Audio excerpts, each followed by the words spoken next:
अभी तक 25 to 30 nearly, but the injuries are not fatal. We have already rescued them with their luggages. এবং এখানে हम लोग लोकल का एम्बुलेंस भी हम लोग अरेंज कर चुके हैं, ठीक है। वो जो पैसेंजर्स है हम लोग उन लोग को बाहर निकाल के एक यहाँ पे एक मदरसा में कैंप भी सेटअप किया है, वहाँ पे लेके जा रहे हैं और वहाँ से फिर आगे बस लेके एनजीपी तक। सर कैसे हुआ था सर इंसिडेंट, कैसे हुआ था? इंसिडेंट पीछे से मालगाड़ी आके ये कांचनजंगा जो एक्सप्रेस है, मालदा कांचनजंगा एक्सप्रेस है, इसको पीछे से पॉल्यूशन हो गया, ठीक है। और उसके बाद भी ये इंसिडेंट हुआ है। सर आपका सर मैं एडिशनल एसपी काशियान दार्जिलिंग। और आपका नाम सर? Abhishek thank you. প্রথমত ইতিমধ্যে আমাদের মাননীয় সাংসদ রাজু বিস্তা মহাশয় দুর্ঘটনাস্থলে পৌঁছে গিয়েছেন। আমাদের দুই বিধায়ক আনন্দময় মর্বন এবং যেখানে ঘটনা ঘটেছে দুর্গা মুর্মু সেখানে পৌঁছেছে। এর সাথে সাথে এনডিআরএফ থেকে শুরু করে রেলওয়ে প্রশাসন, স্থানীয় মানুষ এই মুহূর্তে উদ্ধার কার্যের সঙ্গে যুক্ত রয়েছে। ফলে এই মুহূর্তে আমাদের প্রাথমিকতা হচ্ছে যে দুর্ঘটনা ঘটেছে, যেখানে যারা আহত হয়েছেন বা যারা মারা গিয়েছেন তাদেরকে দ্রুত স্থানান্তরকরণ করা এবং অপেক্ষা করা। এই পুরো ঘটনাটি নিশ্চিতভাবে রেলওয়ে কর্তৃপক্ষ খতিয়ে দেখবে এবং তার সাথে ইতিমধ্যে রেলের থেকে হেল্পলাইন নাম্বার প্রোভাইড করা হয়েছে।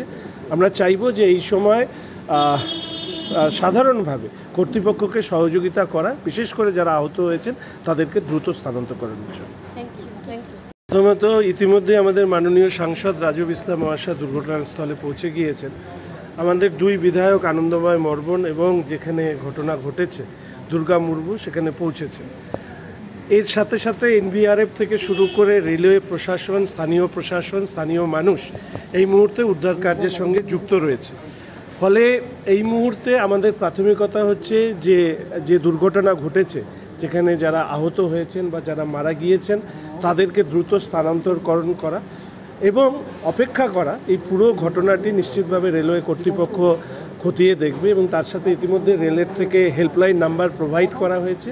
আমরা চাইব যে এই সময় সাধারণভাবে কর্তৃপক্ষকে সহযোগিতা করা, বিশেষ করে যারা আহত হয়েছেন তাদেরকে দ্রুত স্থানান্তর করানোর জন্য।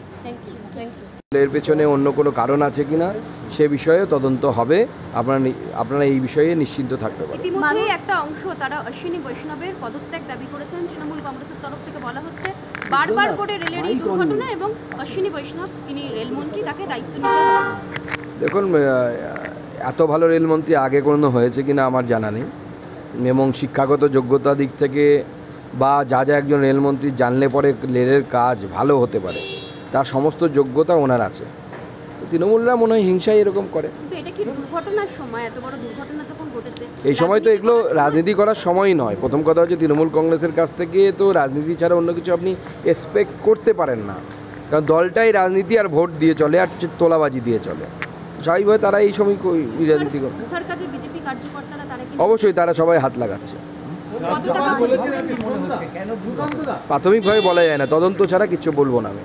তদন্তের রিপোর্ট আসুক। রাজ্যপাল বলেছেন যে তার যে রাজভবন সেটা থেকে সমস্ত পুলিশকে বেরিয়ে যেতে এবং কিওস্কে তিনি তালা লাগাতে চেয়েছিলেন, কিন্তু এখনো পুলিশ সেখান থেকে সরেননি। দেখুন, রাজ্যপালের নিয়ম মানে নির্দেশ যদি না মানে পুলিশ, তাহলে তো সেই পুলিশের ডিজিপিকে সাসপেন্ড করে দেওয়া উচিত রাজ্যপালের। বিরোধী দলনেতাকে আগেরবার ঢুকতে দেওয়া হয়নি, আদালতের পারমিশন নিয়ে তিনি ঢুকেছিলেন। আপনারা কি সত্যি বিশ্বাস করেন রাজ্য প্রশাসন রাজ্যপালকে গৃহবন্দী করে রেখেছে? না, সে সম্ভাবনা আজ থাকতে পারে। সাংবিধানিক সংকট তৈরি হচ্ছে। আমি তো বলবো কেন্দ্রকে দ্রুত হস্তক্ষেপ করার জন্য।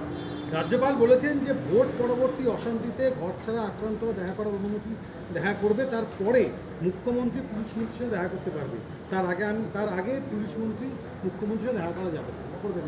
রাজ্যপাল এও বলেছেন যে যারা আক্রান্ত তাদের জন্য আমার দরজা খোলা, কিন্তু পুলিশ মন্ত্রীর জন্য দরজা বন্ধ। দেখুন, পুলিশ মন্ত্রী যদি তার কাজ করতে না পারেন তো স্বাভাবিকভাবে রাজ্যপালের এই ধরনেরই তার প্রতি ব্যবহার হওয়া উচিত।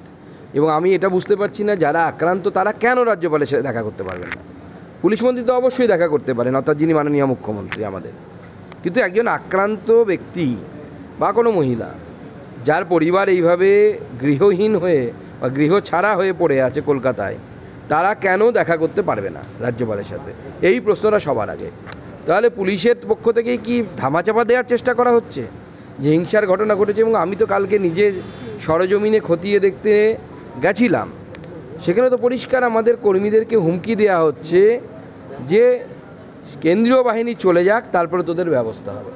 এই যে হুমকি, তার মানে কি পুলিশের সাথে কি তৃণমূল কংগ্রেসের এই হারমাদদের চুক্তি হয়ে গেছে, গটাপ হয়ে গেছে যে তোমরা যা ইচ্ছে তাই করবে, আমরা কোনোভাবে তোমাদেরকে আটকাবো না? যে পরিস্থিতি তৈরি হয়েছে সেটাকে সাংবিধানিক সংকট বলে মনে করছেন?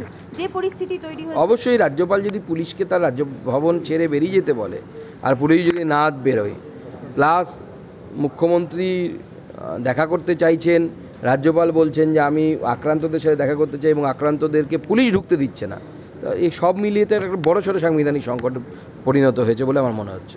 লোকসভা নির্বাচনে টাকা আত্মসাৎ করার অভিযোগ বোলপুর জেলা কেন বলতে পারবে না?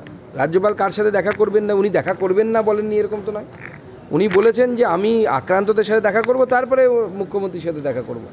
পুলিশ মন্ত্রীর সাথে আগে দেখা করে কি হবে? পুলিশ মন্ত্রীর কাছে যদি তিনি